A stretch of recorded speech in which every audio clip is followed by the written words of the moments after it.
एक तरफ बीजेपी कहती है कि जंगल राज था, तो क्या वो जंगल राज फिर से दिखी है?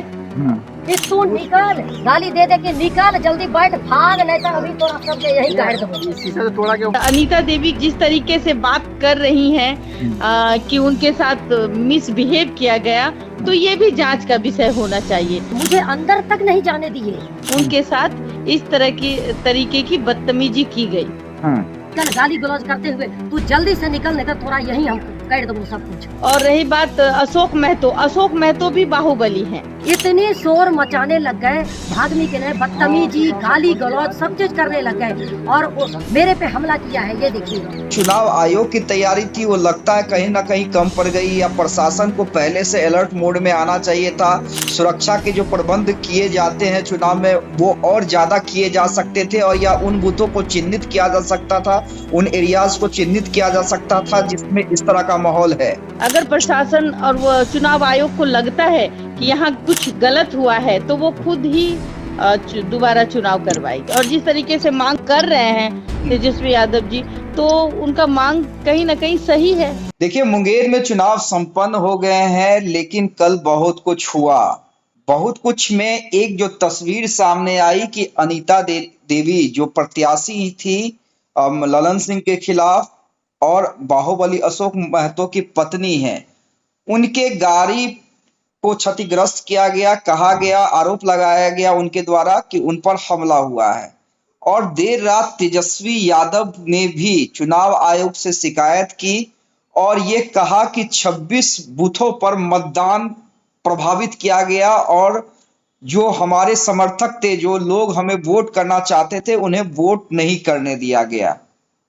अब इस मामले पर हम हमारी ब्रांड एम्बेसडर बबीता मिश्रा जी से बात करेंगे। बबीता जी, जिस तरह से देखिए, मुंगेर तो ये माना जा रहा था कि बाहुबलियों की लड़ाई है। ललन सिंह को अगर हम बाहुबली नहीं भी माने, लेकिन एक प्रभाव वाला नेता मान सकते हैं, और उनके समर्थन में अनंत सिंह भी थे, मोकामा वाले ललन सिंह भी थे, और एक दूसरी तरफ बाहुबली अशोक महतो की पत्नी कुमारी अनीता चुनाव लड़ रही थी। और जो तस्वीरें सामने आई, उस पर आप क्या कहेंगे? देखिए, तस्वीरों में वो अपना दर्द बयां कर रही है अनीता देवी। जाहिर सी बात है कि ये लोकतंत्र में ऐसी तस्वीरें देखना हम उम्मीद नहीं करते। अगर जांच होनी चाहिए, अगर उनके शीशे में कोई पथराव हुआ है, उनकी गाड़ी में कोई पथराव हुई है, तो उनकी जांच होनी चाहिए। और दूसरी बात, वो ये भी कहती हुई दिख रही हैं कि एक बच्ची थी, वो बार बार वोट देने जा रही थी, तो उन्होंने उसको रोका। हाँ, और फिर उसने उससे बदतमीजी से बात की, और जब वो पुलिस वाले से ये बात कर रही थी, तो उनकी बात को अनसुना किया गया। और वो ये भी कहती दिख रही कि नहीं भाई, यहाँ फॉरवर्ड की संख्या ज्यादा थी, इस वजह से उनके साथ इस तरह की तरीके की बदतमीजी की गई।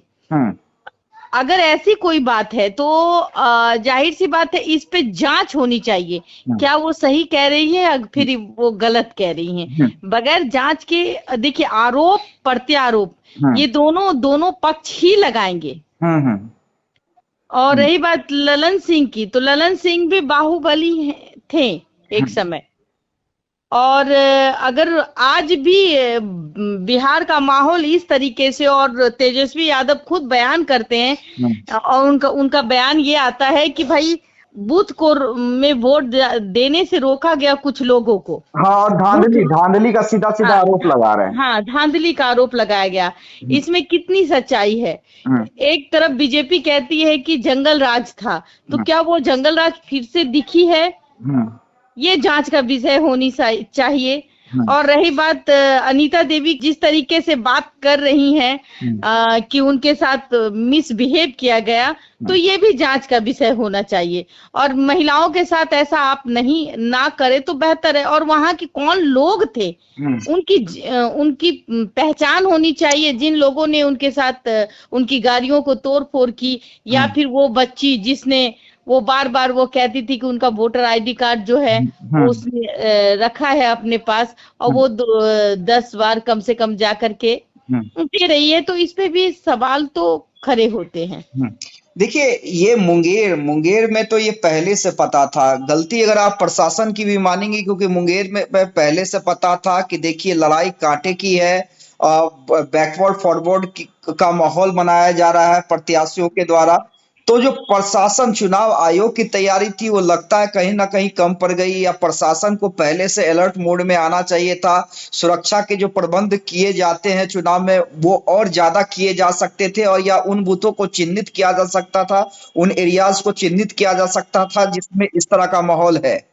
बिल्कुल बिल्कुल, दो बाहुबली क्षेत्र में बोलते ना, एक म्यान में दो तलवारें नहीं रह सकती जी। तो अब आप समझने की जरूरत है कि दो बाहुबली, और ना जाने कौन कौन से किसके किसके समर्थक है। तो जाहिर सी बात है वहां जो है ना, शांति भंग होने की चांसेस ज्यादा रहती है। और रही बात अशोक महतो भी बाहुबली हैं जी। लेकिन अगर वो फॉरवर्ड इलाके में जाते हैं, जाहिर सी बात है इलाका किसी का भी नहीं होता है, एरिया किसी का भी नहीं होता है।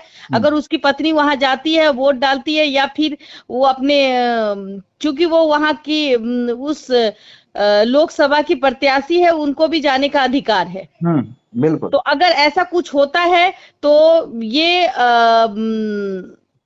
एक डर जो तेजस्वी यादव जी कहते हैं कि हमारा वोट कम पड़ने के चांसेस है, तो इससे साफ जाहिर होता है कि ललन सिंह की जीत में थोड़ी सी जो ललन सिंह के अंदर घबराहट दिख रही थी, और वो घबराहट शायद ये भी हो सकता है, ये मैं नहीं कह रही, अनीता देवी जी का कहना है कि भाई इस तरीके से करने से उनको साफ साफ दिख रहा है कि कहीं ना कहीं ललन सिंह के अंदर भी घबराहट है, कहीं वो हार तो नहीं रहे हैं। लेकिन अब क्या लगता है, जिन बूथों पर आरोप लगाया गया है, क्या अब उन बूथों पर दोबारा चुनाव करवाया जाएगा, या फिर से, क्योंकि आरजेडी तो यही मांग कर रहा है कि चुनाव को कैंसिल करवा के फिर से चुनाव करवाया जाए। अगर कुछ भी जांच में सामने आती है तब चुनाव आयोग चुनाव करवा सकती है। अगर जांच में ऐसा कुछ नहीं आता है तो मुझे नहीं लगता है कि दोबारा जांच होनी चाहिए, क्योंकि एक बार अगर इलेक्शन हो जाती है, अगर आप खलिश है उस वहां पे, अगर वहां मुश्किलें हैं, अगर प्रशासन और वो चुनाव आयोग को लगता है कि यहाँ कुछ गलत हुआ है, तो वो खुद ही दोबारा चुनाव करवाएगी। और जिस तरीके से मांग कर रहे हैं तेजस्वी यादव जी, तो उनका मांग कहीं ना कहीं सही है। अपने आपको लगता है कि जांच करवाने की जरूरत है, और जांच में फिर जो चीजें सामने आएगी उसके बाद उस पर एक्शन लिया जाना चाहिए। बिल्कुल बिल्कुल, लोकतंत्र का हिस्सा है, और सभी नागरिक का अपना अधिकार होता है अपनी बातों को रखने के लिए। इससे खूबसूरत बात क्या हो सकती है। चलिए, बहुत बहुत धन्यवाद हमसे बातचीत करने के लिए, और फिर से एक बार अनीता देवी का बयान आपको हम सुनवा देते हैं। ये 238 बूथ है मानो रामपुर में। मैं गई, अभी अंदर जाने का भी मुझे अंदर तक नहीं जाने दिए, और बाहर में ही सड़क के किनारे में ही दोनों साइड से फॉरवर्डों का पूरा लाइन लगे हुए था जनता का, है ना। वो तो बाद में जब मुझे पता चला कि ये कि कोई और है, क्योंकि जब बाहर से एक लड़की टीनेजर निकली तो मैं अंदर जाने के लिए ही थी, तो उसका देखा कि पर्ची, तो वो पर्ची पर वो टीनेजर कई बार वोट करके निकल चुकी थी। उससे जब मैंने सवाल किए तो वो क्या कहती है कि उसके बाद जल्दी से वो भागने लगे, क्योंकि उसके लोग ही वहाँ खड़े थे, उसको फटाक से आके ले गए। तब तक में मुझे अंदर से वो आपके अधिकारी पदाधिकारी जो भी हैं वहाँ, जो कांस्टेबल लोग जो ड्यूटी पर है, वो बाहर निकला, और बाहर निकलने के बाद तब कहने लगा क्या हुआ। और मैं बोल रही हूँ उस अधिकारी को कि देखिए वो लड़की जा रही है, और वो पर्ची उसका मेरे पास है, और उनसे आप सवाल जवाब कीजिए कि वो सही है या जेन्यून है, और इतनी छोटी बच्ची कैसे जा रही है देखे वोटिंग। तब तक में एक उसको अगला जो है ऑन ड्यूटी, वो कुछ नहीं, मेरी बातों का कोई वैल्यू नहीं दे रहा, कोई नहीं, उसको आराम से जाने दे दिया, और चुपचाप खड़ा तमाशा देख रहा है। और इतने लोगों, जो प्रशासन के लोग थे, इतने हुजूम के बाद भी उनके जो दोनों साइड रोड के पर थे खड़े लोग, जो कि मैं अब क्लियर कह सकती हूँ कि वो फॉरवर्ड वाले थे, वो सब ने इतनी शोर मचाने लग गए, भागमी के ने बदतमीजी, गाली गलौज सब चीज करने लग गए और मेरे पे हमला किया है। ये देखिए मेरे क्लचर तक तोड़ दिया, इतने जोर से मेरे माथा को ऐसे किया और बाएं पैर में ये मेरा पहले से ये मोच था और दाहिने पैर में मेरा फिर से कलट गया, ये सारी चीजें। और बोला कि तो उसमें के भी कुछ आदमी ने कि आप जल्दी से निकल, गाली गलौज करते हुए तू जल्दी से निकल, नहीं तो थोड़ा यहीं हम कर दो सब कुछ। और इतनी अपशब्द बातें बोली कि शादी कर ले, ऐसे कर ले, जो हमकी बोलने में शर्म आ रही है। ये इस तरह से करके उसके बाद मेरा कहाँ है घाट साहब, ये इस पे हमला करने के लिए इसने तो इतनी हिम्मत जताई कि इसको मैं कह रही थी कि चलो इस लोग से इतनी भीड़ से नहीं लगो, क्योंकि मैं अभी अकेली हूँ, अकेली गाड़ी पे हूँ, मेरे साथ कोई नहीं है और एक गार्ड तुम हो बच्चे, इसके साथ ये लोग इतने मिलके करने लग जाएंगे तो फिर अभी आगे देखना है बहुत कुछ। तो इसको मैं सीधे बोलती कि अंदर गाड़ी में इमीडिएट बैठो, निकलते हैं। फिर भी इस बच्चे ने खड़ा होके बोला कि क्या आप ऐसा क्यों कर रहे हैं, इसने वो किया।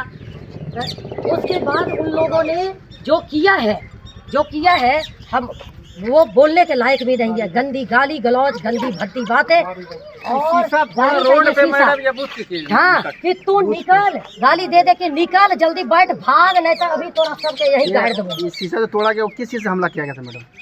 उसने अब ये मैंने हम लोग तो आगे थे और जल्दी से जैसे वो हुआ है उसने मारा है, हमला किया है कुछ। चुनाव आयोग को ये तो सुनिश्चित करना होगा कि जो इस तरह के क्षेत्र हैं वहां पर आपको सुरक्षा व्यवस्था जो है वो चाक चौबंद रखनी होगी, ताकि इस तरह का डिस्टरबेंस या इस तरह की तस्वीर लोकतंत्र के महापर्व में सामने ना आए। बहुत बहुत धन्यवाद बबीता जी हमसे बात करने के लिए। जी धन्यवाद।